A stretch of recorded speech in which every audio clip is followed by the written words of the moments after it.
and welcome to Spindle City Straight Talk. I'm CJ. And I'm Chip. And we have an interesting post-budget meeting show for you. We had invited City Councilor Dan Rigo to appear as one of our first guests on the show. Currently, as we start taping, he's still not here, but if he comes in late, we'll be more than happy to put him on the show.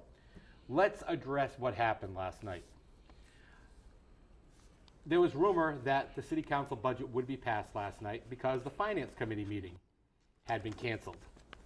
And Council President, according to his usual of not following the rules of Cushing and City Ordinance, failed to remove himself at any time last night from the chair to make his comments. All his comments were made from the chair, which is a violation of City Ordinance and a violation of Cushing's Rules of Order.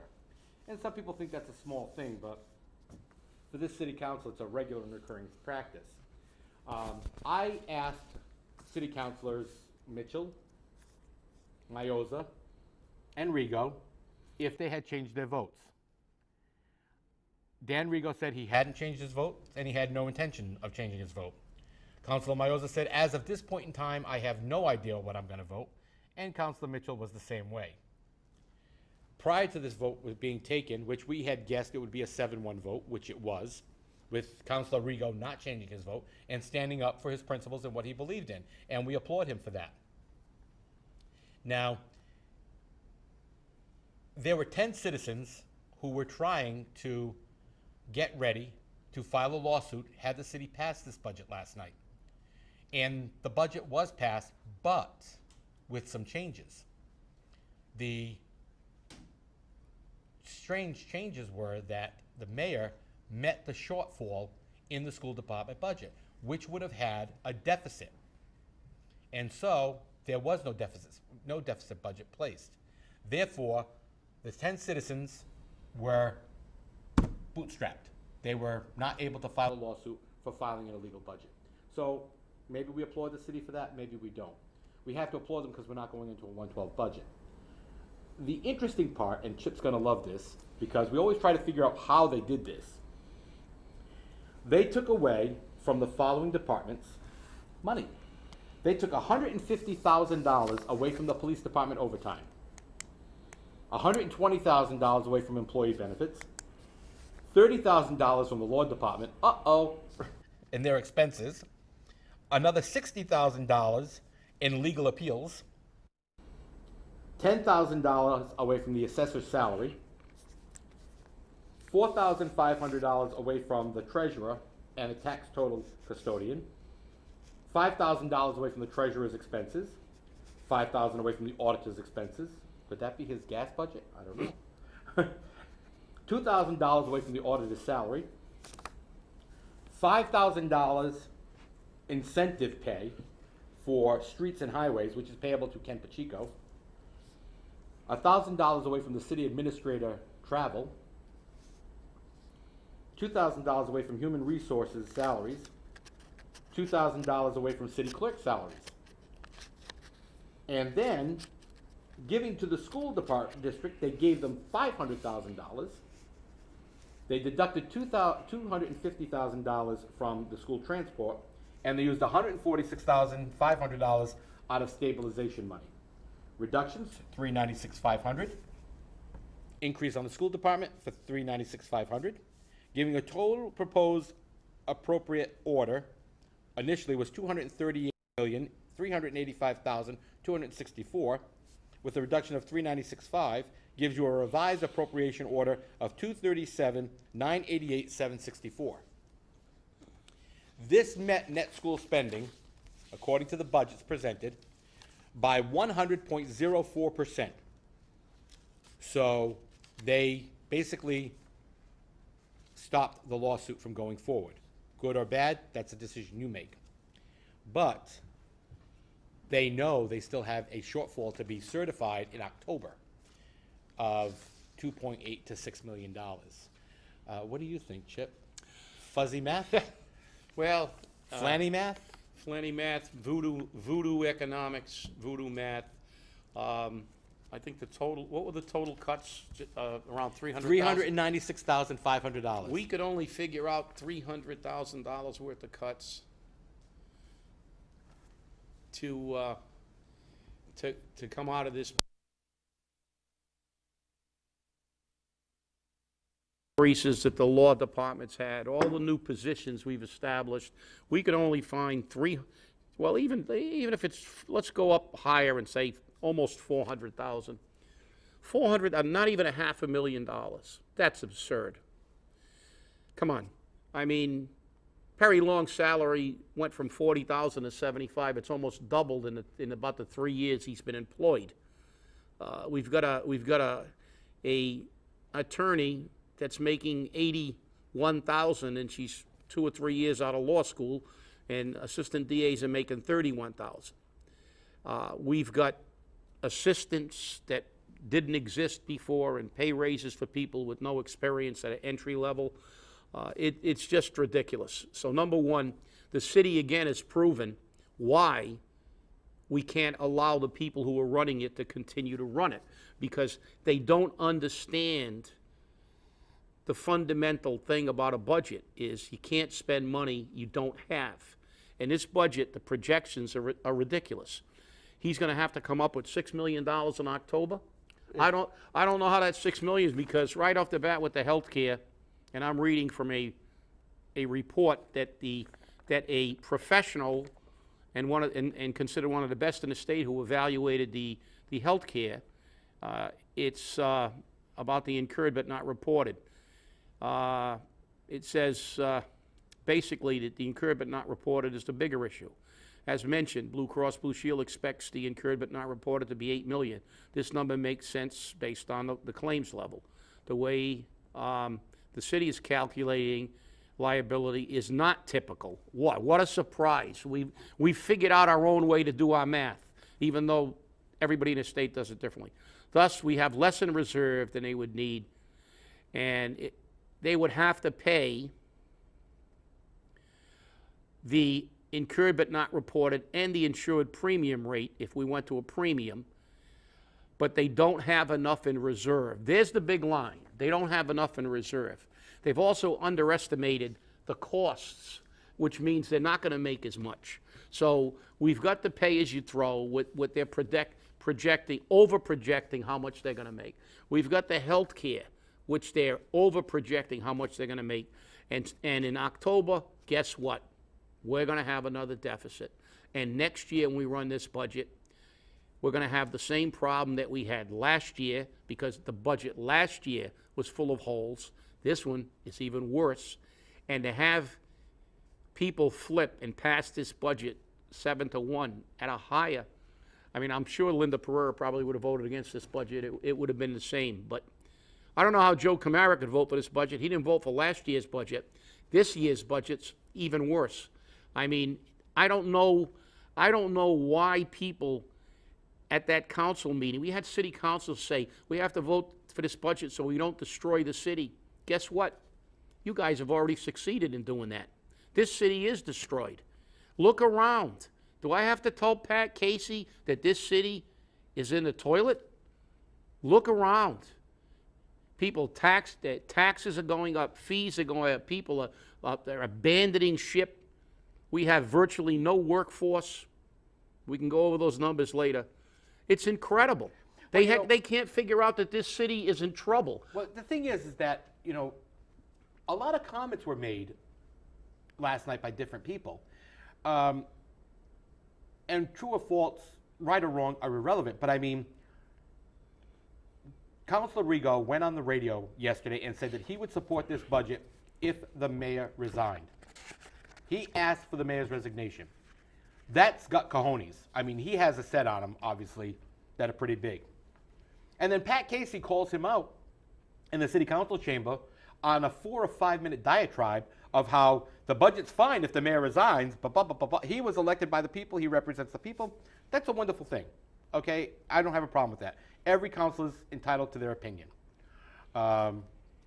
When I was elected by default, or whatever means, was given the dubious duty to announce that the taxpayers were together and they were going to file a lawsuit if the budget was passed with a deficit.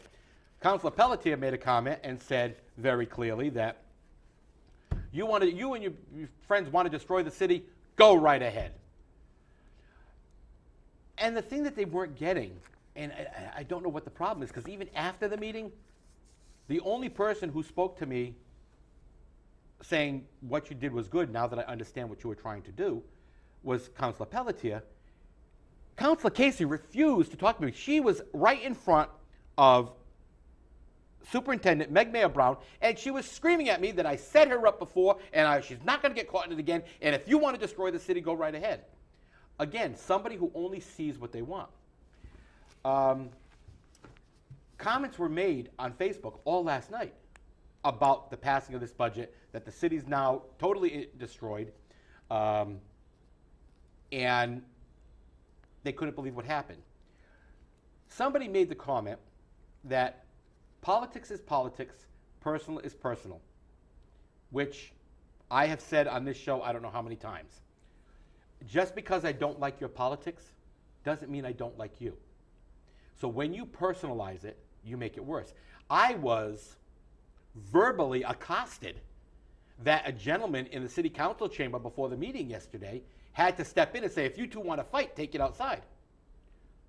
I was told, don't you ever mention my family name again. This is from a neighborhood association leader's spouse. And I'm like, you got to be kidding me. I'm going to report what I see. We're not going to shut up because you don't like what we have to say. But is that what it's coming down to in city politics now? In news reporting? That we are going to attack and vilify people for reporting what's actually happening? For attacking an opinion? You know, there's a statement that I can't really say on the show because I want to maintain some dignity, but opinions are like buttholes. Everyone's got them and they all stink. You know, and this is ridiculous. Well, you know, that's the oldest political ploy in the world. What you do is you vilify people who have a differing opinion.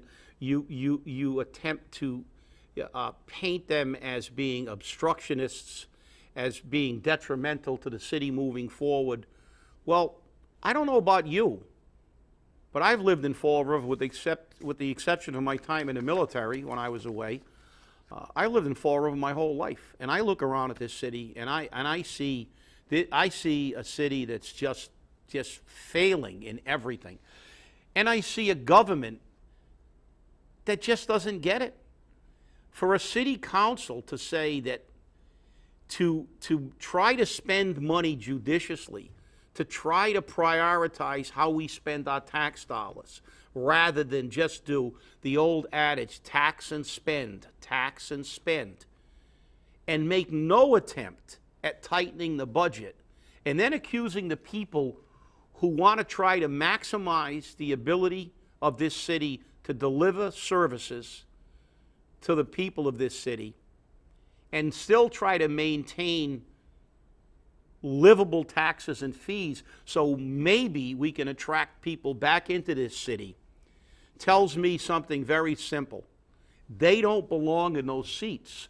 And when the election comes up, it's really incumbent on the people of Fall River to clean house, because obviously they don't get it. It is not the taxpayer, the beleaguered taxpayer, that's destroying Fall River. I know a 95-year-old woman who is living on $849 a month from Social Security. That's what she gets. Fortunately, the little tiny cottage she lives in has been fully paid for many years.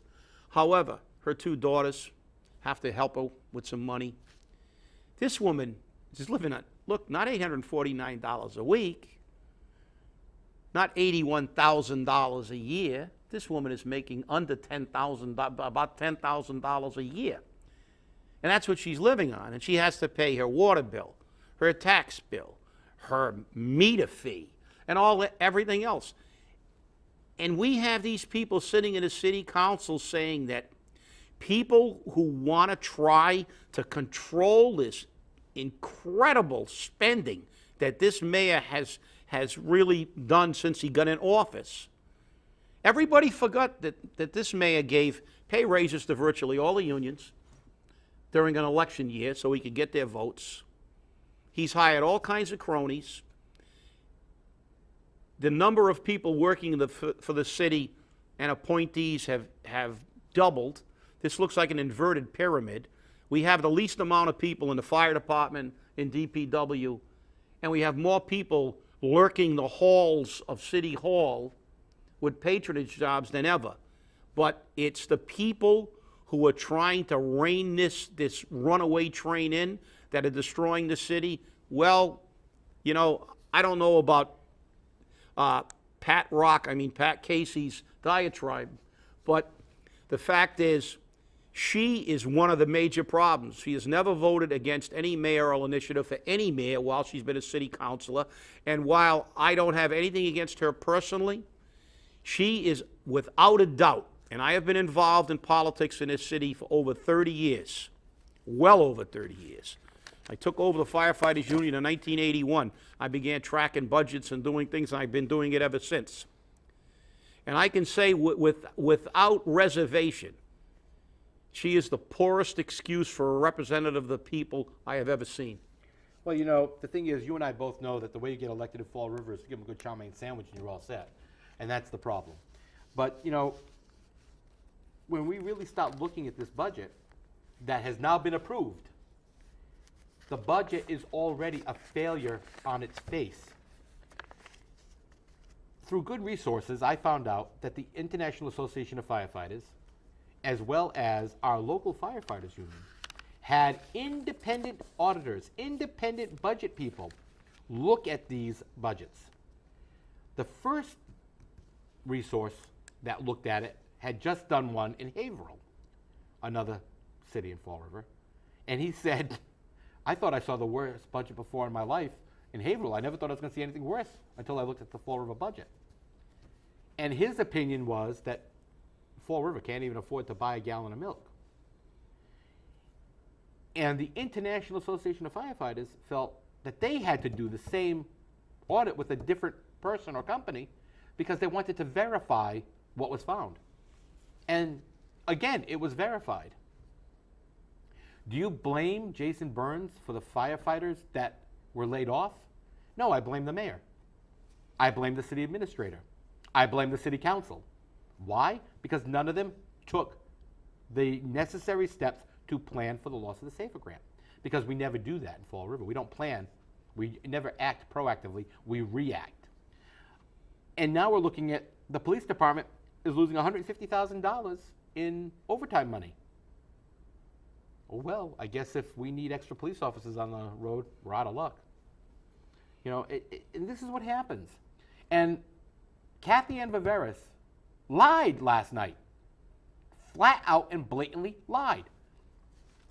She said to the city council that the insurance issues with Blue Cross Blue Shield had been solved and they're all set.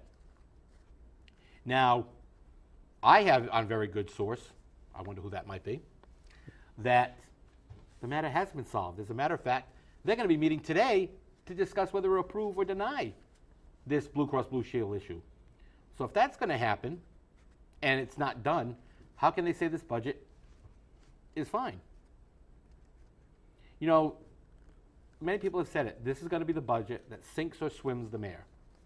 He's either going to make it work somehow and pull it out of his butt, and he's going to come off as the hero of Fall River, or he's going to fail miserably, and we'll be looking at receivers and everything else under the sun. Which do you want? I don't know. My biggest problem with all of this is that this budget, knowing that it's a failure on its face, the 7 people are touting that they saved the city from catastrophe. And I don't for a moment believe that. When people are already saying, I'm leaving Fall River, you've got a problem.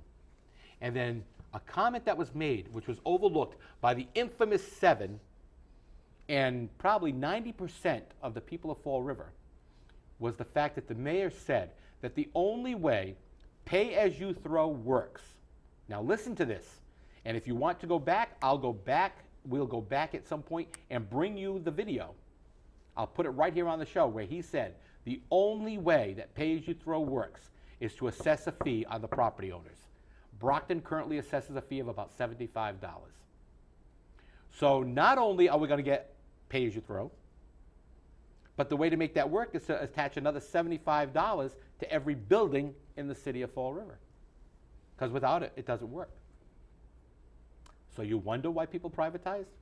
I saw more people on Facebook asking me and asking other people, how do I privatize?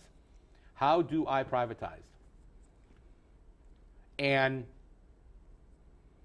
I received a comment from a woman on Facebook through our tip lines that, has anyone ever looked at the fact that a company that the city administrator was involved in, as its administrator, failed, that they had to close their doors? And I don't think that's appropriate.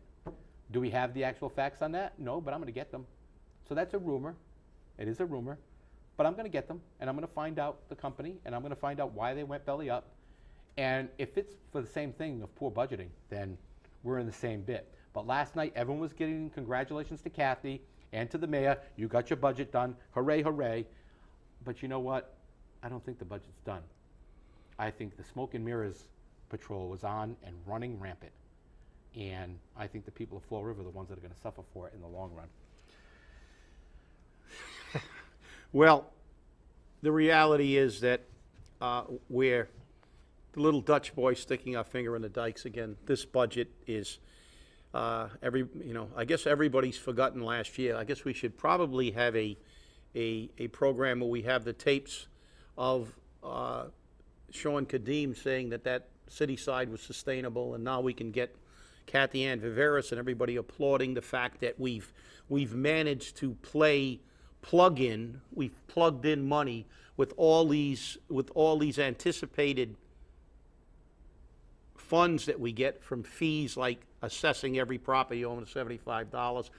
And it's all predicated on gouging more and more money out of a population that is one of the most, economically depressed in the state, second only behind Lawrence, where Lawrence is our Mississippi. There was once an old joke that a guy from Alabama told some guy, "You're my Mississippi." He said, "What do you mean by that?" He said, "Because Alabama is so horrible that but Mississippi's the only state that makes us look good." So guess what? Lawrence is our Mississippi. It's the only city that has higher unemployment, more people living below the poverty line that's close to our size in this Commonwealth. But that doesn't change the facts. We've got a budget, just as we had a budget that was paying for firefighters out of SAFER grants and we didn't plan. We had a landfill that everybody knew was closing. But what do? Nothing. Nothing about the SAFER grant. Nothing about the landfill. Nothing about anything. And when the time comes to pay the band, we run in circles, scream and shout, "The sky is falling." The sky is falling, and the answer is always the same.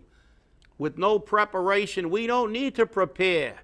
We'll blame it on the taxpayers. You're not paying enough. You've got to have the highest tax rate in the city to live in this garden spot. You've got to pay more than everybody else. Kenny Fiola and his $400,000 a year family income will tell you that you're paying too much. You're not paying enough. These people that drive to the city council meetings in their Mercedes, they'll tell you you're not paying enough. But the fact is, this city has 23% living below the poverty level.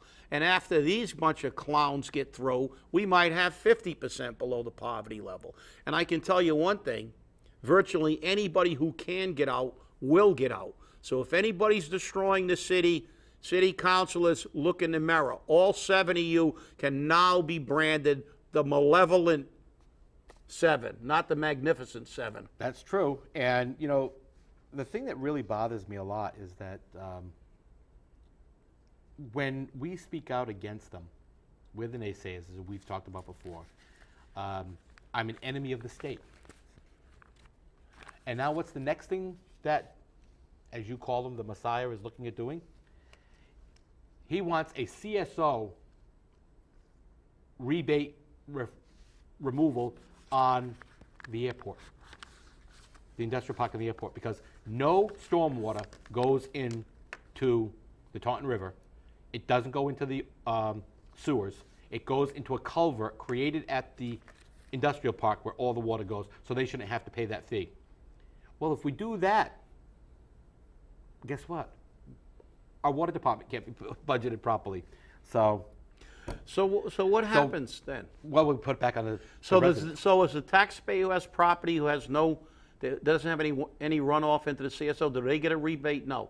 Because Mr. Mellion's primary duty, even though he doesn't pay a dime of taxes in this city, is to make it as easy as possible for businesses to pay nothing. But he still hasn't figured out, we've failed because we still have the fewest businesses, the only city with less businesses in Lawrence again. You know, these people still haven't figured out that we can't attract business regardless of how low you make their taxes, how many CSO fees you waive, when people don't have any money to buy anything.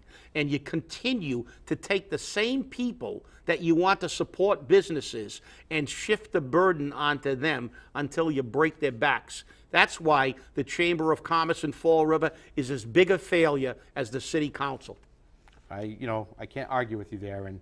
And the death knell sounded last night when that last vote came in from Councilor Ray Mitchell of yes. Okay? The final vote obviously came from Council President Joe Camara, but from Ray Mitchell, I believe it was a death knell for the city of Fall River. And it is going to happen. It is. There's no question about it. Well, I think the new credo for our city council and our mayor should be, this is the era of always put off till tomorrow what you should be dealing with today. I agree. And, Dan Robillard, one of the unholy trinity, was totally against the budget for valid reasons, and he made them perfectly clear.